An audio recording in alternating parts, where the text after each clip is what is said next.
Oi pessoal, tudo bem? Meu nome é Renata, eu sou cartomante, terapeuta, professora e pesquisadora e eu vou contar para vocês um pouquinho sobre a história do oráculo Petit Lenormand, que hoje em dia a gente conhece como Lenormand, e como ele chegou ao Brasil, né?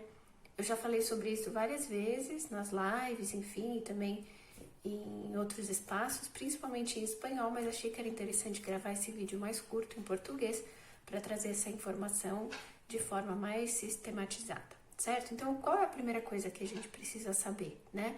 É que esse oráculo, ele nasce como um jogo de tabuleiro, com o nome de Jogo da Esperança, né?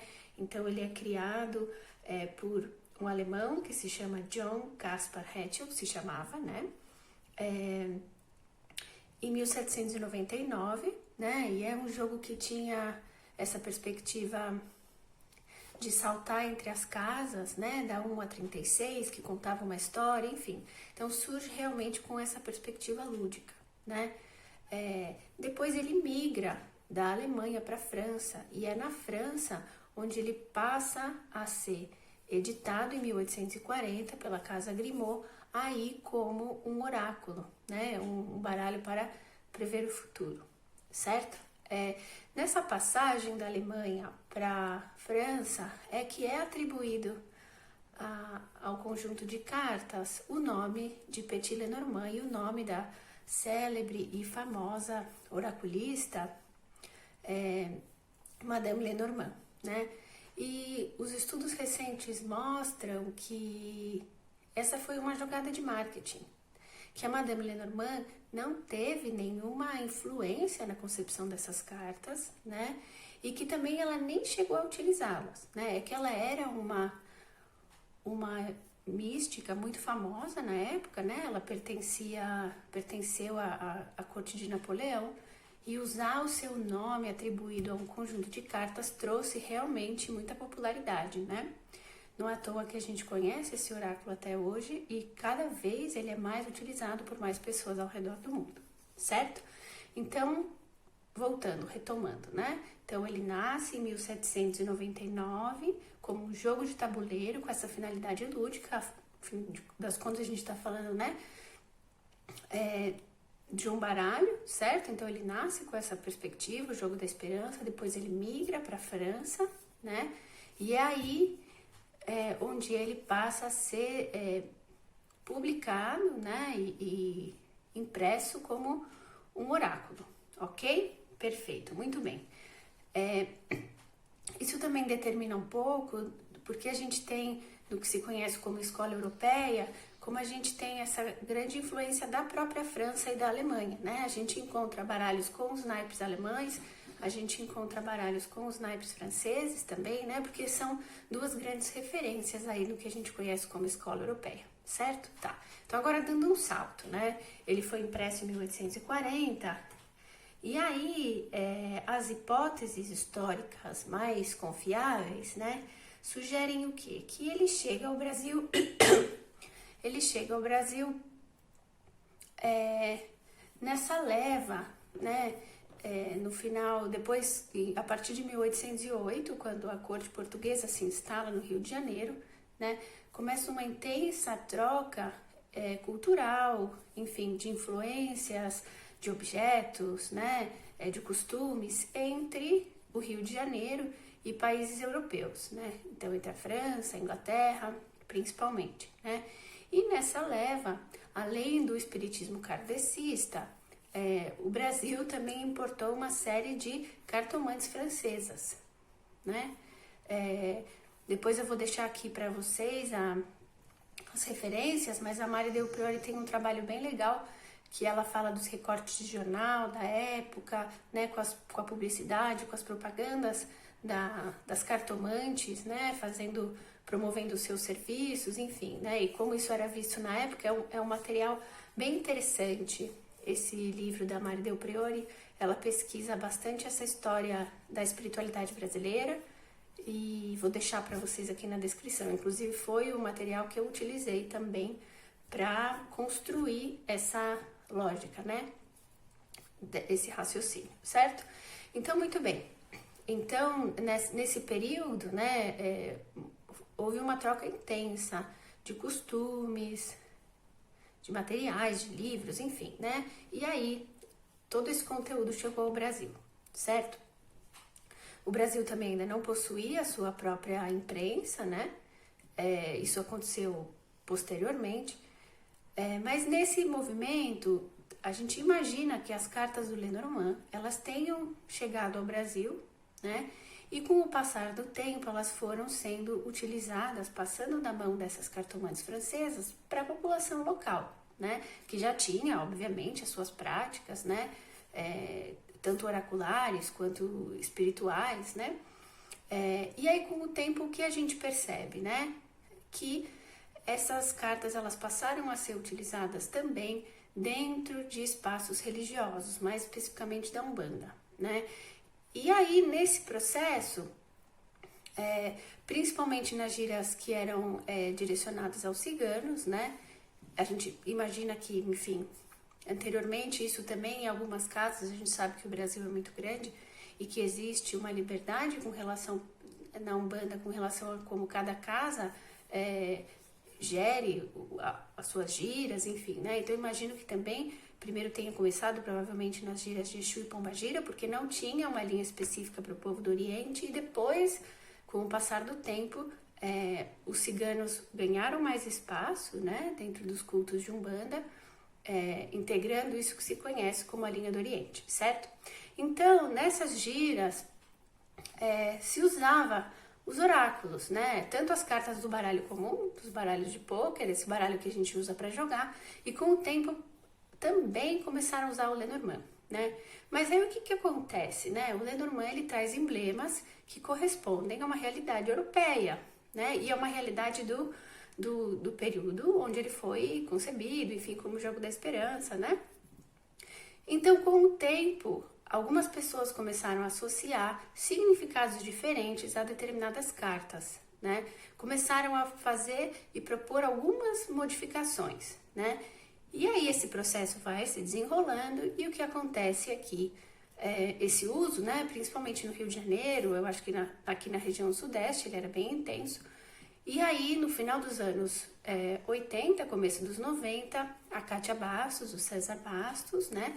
Que eles eram dirigentes da tribo cósmica, que trabalha com a perspectiva da encantaria cigana, o candomblé e a Umbanda, se não me engano.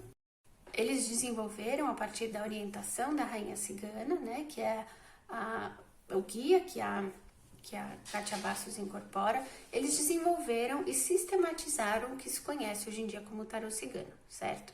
A tribo cósmica utilizou essa nomenclatura de tarô cigano por uma questão particular do entendimento daquele grupo, certo? Mas continua sendo um Lenormand em estrutura, 36 cartas numeradas de 1 a 36, o sistema Lenormand continua sendo o mesmo, né? E aí o que acontece? Eu até gravei um vídeo falando sobre isso, sobre as principais diferenças entre o que a gente conhece como escola europeia e escola brasileira. É um pouco nesse momento, né? Ainda que essa prática ela já vinha sendo, a gente já pode ter testemunho de que essa prática ela já era realizada, né? De maneira dispersa. É a partir desse momento da criação desse baralho que se marca, por fins didáticos e metodológicos, o começo do que se institucionaliza, para dizer de alguma forma, o que a gente conhece como Escola Brasileira do Lenormand, certo? Ou Escola Brasileira do Baralho Cigano. E aí eles propõem de maneira mais concreta algumas modificações, né? Então sugiro que vocês vejam lá o vídeo que eu fiz, porque lá eu listo exatamente quais são todas as modificações, mas é nesse momento em que definitivamente o Lenormand passa a se chamar baralho cigano, certo? Tarô cigano no caso da tribo cósmica, como eu já falei, mas passa a se chamar baralho cigano, inclusive as figuras da dama e do cavaleiro são substituídas, né? Pelo cigano e pela cigana, além de mudanças iconográficas, de mudanças interpretativas, enfim, mas se mantém o sistema. Por isso que ele continua a ser um Lenormand enquanto sistema. Mas no que se refere ao significado das cartas, a gente tem uma identidade própria, né, que incorpora esses valores culturais e sociais, né, inclusive 13 cartas associadas aos orixás. A gente vai ver que mais lá pra frente, outros baralhos também trazem os guias da Umbanda. Então, ele passa por um processo de diferenciação, ok? Então, a gente tem o que se denomina o começo da escola brasileira de Lenormand, certo? E aí, com o tempo, né, muitos baralhos são produzidos dialogando com essa lógica, né, ou dialogando com essa vertente do Lenormand tradicional, né? E aí a grande questão e também é um fenômeno que a gente tem que observar, porque a gente está inserido nele, né, precisa dar uma distância histórica para conseguir entender de que forma isso vai se solidificar, mas a gente entende que existem autores e baralhos que dialogam mais diretamente com a perspectiva europeia, outros que dialogam mais com a perspectiva brasileira, né? Mas é importante entender que o Lenormand, como o baralho cigano, isso fica muito circunscrito à nossa prática brasileira, né? Aí também fica outra questão que eu tenho me perguntado e deixo para vocês, né? É sinônimo dizer Lenormand e baralho cigano? Na minha concepção, não é. O baralho cigano é um Lenormand enquanto estrutura, mas no que se refere ao conjunto de significados, né?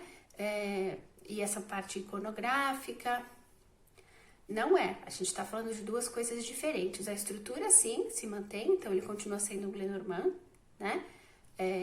Mas em termos de significado e linguagem, não. Ok? Muito bem. Então, o que é interessante? Eu vou sugerir para vocês, por exemplo, né? Algumas leituras importantes. A gente tem pesquisadores muito sérios nesse sentido, com relação a trazer dados históricos e a trazer e reconstituir esse caminho, que a gente pode citar o Emmanuel J. Santos, o Alexandre Lepeletier, né? No que se refere à prática, né? E à produção de material, de baralhos e de formação de alunos, né? A gente tem a Tânia Durão, que tem muitos materiais publicados, muitos materiais no mercado, né? A gente tem a própria Kátia Bastos, né? Que tem esse lugar de tanto destaque aí. A gente tem o André Mantovani, né? Que o trabalho dele passou por uma reformulação desde da publicação de 2008, quando ele chamava o material de tarô cigano, né? E aí agora, no ano de 2020, acho que eles se aprofundaram na pesquisa, enfim, se atualizaram, e agora ele chama de baralho cigano e traz uma série de informações históricas, né? E o material dele é bem interessante. A gente tem também, que foi um grande sucesso de vendas na sua época, o material do J. Della Mônica também, né? Essas seriam algumas referências dentro dessa vertente do baralho cigano, certo? E no Brasil, a escola europeia, né? O Lenormand tradicional, ele também tem muito destaque, né? Inclusive a gente tem produções nacionais, né? Como os baralhos da Carla Souza, falando lenormandês, se eu não me engano, também, né? A única coisa que eu sugeriria como professora e que eu vejo é que as pessoas nomeiem os seus materiais com qual lógica elas estão dialogando, para que fique mais fácil para os alunos, né? Tanto adquirirem os materiais quanto na hora do próprio estudo, certo? Bem, então, como eu disse, isso é um fenômeno em expansão, a gente vai observando que caminho isso vai seguir. Eu diria, talvez, que a gente tenha uma matriz, né, que seria essa base da escola brasileira, e talvez a gente tenha ramificações importantes que acabem se consolidando com o tempo, né? Mas a minha sugestão é que a gente sempre estude, além do significado das cartas e das técnicas, né, das tiradas, enfim, que a gente também se aprofunde nessas questões que estão por trás, porque isso traz bastante segurança, né? Ok? Pessoal, espero que vocês tenham gostado, deixem aqui seus comentários, um abraço!